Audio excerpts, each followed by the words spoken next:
My entire life's been spent only in one industry, which is this one. But I've been in it now for about 15 years, and I've seen a lot of people make a lot of things. I've seen a lot of people fail a lot of things. And my point of view on this, or my observation, is that the doers are the major thinkers. The people that really create the things that change this industry are both the thinker-doer in one person. And if we really go back and we examine, did Leonardo have a guy off to the side that was thinking 5 years out in the future what he would paint or the technology he would use to paint it? Of course not. Leonardo was the artist, but he also mixed all his own paints. He also was a fairly good chemist, knew about pigments, knew about human anatomy, and combining all of those skills together, the art and the science, the thinking and the doing, was what resulted in the exceptional result. And there is no difference in our industry. The people that have really made the contributions have been the thinkers and the doers. A lot of people, of course, it's very easy to take credit for the thinking. The doing is more concrete, but it's very easy for somebody to say, oh, I thought of this 3 years ago. But usually when you dig a little deeper, you find that the people that really did it were also the people that really worked through the hard intellectual problems as well. We try to hire really smart people, but we have a very simple organization, and we try to focus and do very few things well. And focusing's hard because focusing doesn't mean saying yes, it means saying no. So we decide not to do a lot of things so we can focus on a few handfuls of things and do them well. And I think everybody working at a company wants to do something great. They want to be excited about what they're working on. And they want to be recognized for it if they do a really great job. So we just try to allow people to do the best work of their lives at Apple and get it out to 25 million customers that we have. And that's very exciting. And when you're working on something and if this works out, up to 25 million people are going to use this. It's very motivating. And it's not just 25 million of our customers, but other companies tend to follow us. It takes them a few years, but other companies tend to copy what we do if it works. And so we can influence the whole industry.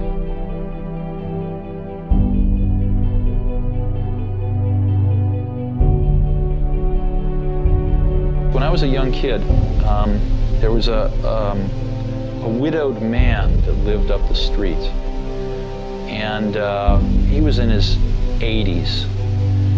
He's a little scary looking. And I got to know him a little bit. I think he might have paid me to mow his lawn or something. And one day he said, come on into my garage, I want to show you something. And he pulled out this dusty old rock tumbler. And it was a motor and a coffee can and a little band between them. And he said, come on with me. We went out to the back and we got just some rocks, some regular old ugly rocks. And we put them in the can with a little bit of liquid and a little bit of grit powder. And we closed the can up and he turned this motor on. He said, come back tomorrow. And his can was making a racket as the stones went around. And I came back the next day and we opened the can and we took out these amazingly beautiful polished rocks.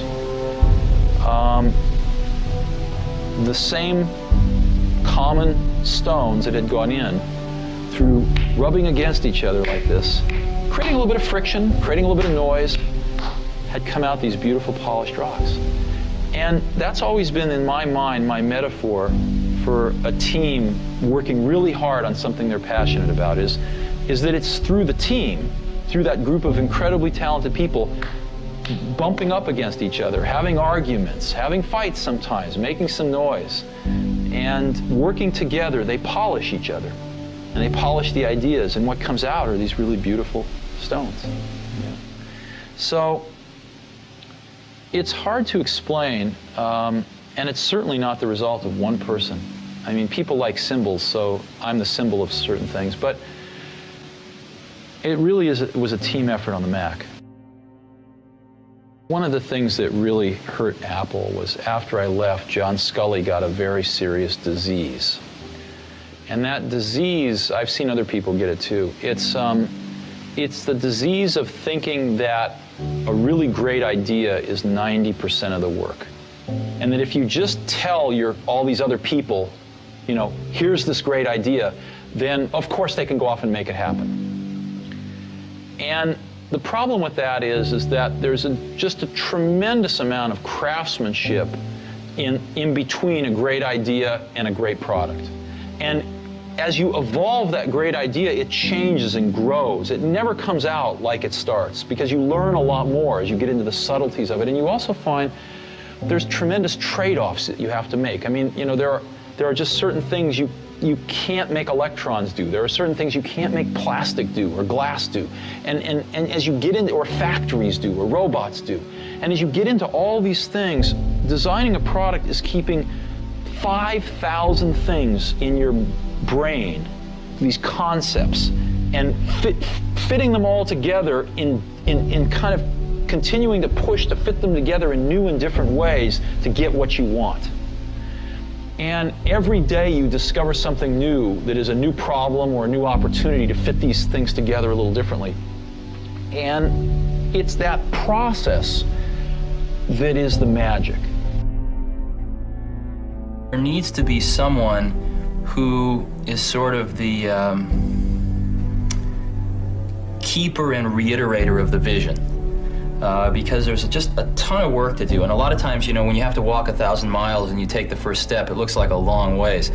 And it really helps if there's someone there saying, well, we're one step closer. You know, the goal definitely exists. It's not just a mirage out there. So in 1,001 little and sometimes larger ways, the vision needs to be reiterated. I do that a lot. And it'll all work itself out. A lot of people come to me and they say, well, I want to be an entrepreneur. And I go, oh, that's great. What's your idea? And they go, well, I don't have one yet. And I say, well, I think you should go get a job as a busboy or something until you find something you're really passionate about, because it's a lot of work.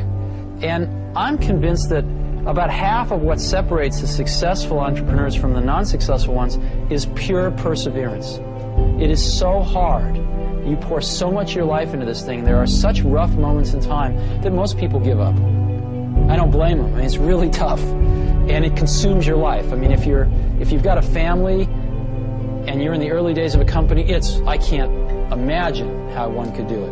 I'm sure it's been done, but it's rough. I mean, because it's pretty much an 18-hour-a-day job, 7 days a week for a while. So, unless you have a lot of passion about this, you're going to not survive. You're going to give it up. So you got to have an idea. Or a problem or a wrong that you want to right that you're passionate about. Otherwise, you're not going to have the perseverance to stick it through. And I think that's half the battle right there. Now that's why you need to do it young. Now that's why we started Apple. We said, you know, we have absolutely nothing to lose. I was 20 years old at the time. Woz was 24 or 5. So we have nothing to lose. I mean, we have no families, no children, no houses. Woz had an old car. You know, I had a Volkswagen van. I mean, all we were going to lose is our cars and the shirts off our back. We had nothing to lose, and we had everything to gain. And we figured, even if we crash and burn and lose everything, the experience will have been worth 10 times the cost. So what did we have to lose? There was no risk. And that's, you know, I think that's a very healthy way to look at it. Some people say, well, you could have gone to college and been a lawyer. Well, you're right, but you can go to college and be a lawyer when you're 25. And there's nothing that stops you from doing that. The only thing you really have in your life is time. And if you invest that time in yourself to have great experiences that are going to enrich you, then you can't possibly lose. So I always advise people, don't wait. Do something when you're young, when you have nothing to lose, and keep that in mind. And I think that's the best way. Not that people can't start companies when they're 50. I've seen that. Very successful companies. But it's a lot easier when you're young and have nothing to lose and don't have the responsibilities to other people that you will acquire later on in your life. It's hard to remember how bad it was, you know, in early 80s. With IBM taking over the world with the PC, with DOS out there, it was far worse than the Apple II. They tried to copy the Apple II, and they'd done a pretty bad job, and you needed to know a lot. And so things were kind of slipping backwards, and Macintosh was, you saw the 1984 commercial. I hope you have that in your archives. You know, Macintosh was basically this relatively small company, you know, in Cupertino, California, taking on the Goliath, IBM, and saying, wait a minute, your way is wrong. This is not the way we want computers to go. This is not the legacy we want to leave. This is not what we want our kids to be learning. This is wrong, and we are going to show you the right way to do it. And here it is. It's called Macintosh, and this is so much better that it's going to beat you. And we are going to do it. And that's what Apple stood for. Things are packages of emphasis. Some things are emphasized in a product, some things are not done as well in a product, some things are chosen not to be done at all in a product.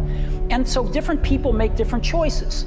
And if the market tells us we're making the wrong choices, we listen to the market. We're just people running this company. We're trying to make great products for people. And so we have at least the courage of our convictions to say, we don't think this is part of what makes a great product. We're going to leave it out.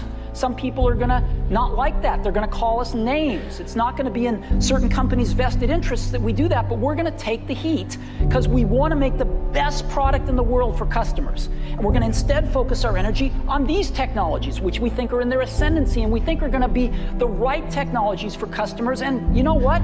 They're paying us to make those choices.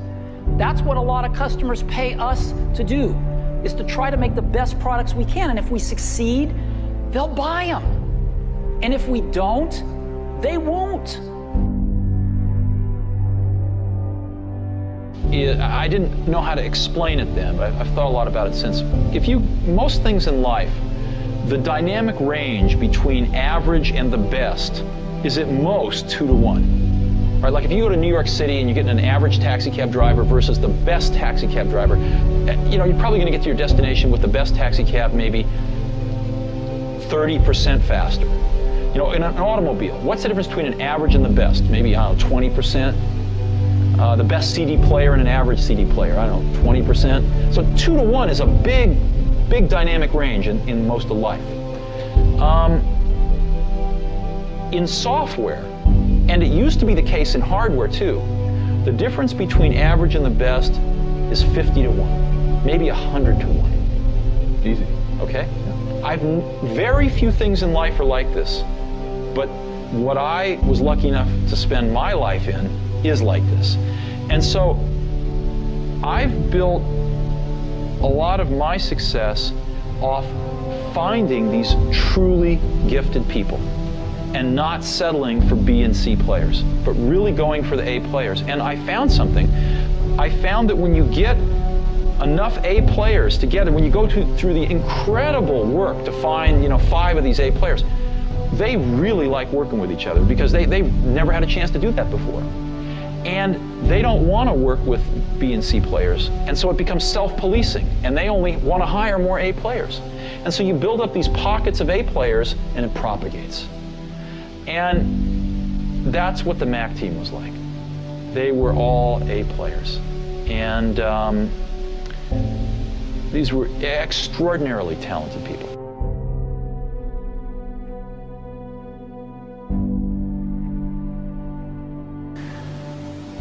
When we were building our Apple I's in the garage, we knew exactly what they cost.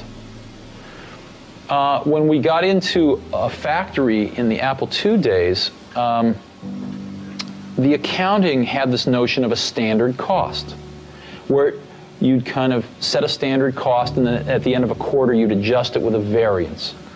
And I kept asking, well, why do we do this? And the answer was, well, that's just the way it's done. And after about 6 months of digging into this, what I realized was the reason you do it is because you don't really have good enough controls to know how much it costs. So you guess, and then you fix your guess at the end of the quarter. And the reason you don't know how much it costs is because your information systems aren't good enough. So, but nobody said it that way. And so later on, when we designed this automated factory for Macintosh, we were able to get rid of a lot of these antiquated concepts. and know exactly what something cost to the second. So in business, a lot of things are, I call it folklore. They're done because they were done yesterday and the day before. And so what that means is if you're willing to sort of ask a lot of questions and think about things and work really hard, you can learn business pretty fast. It's not the hard. Not rocket science. It's not rocket science, no.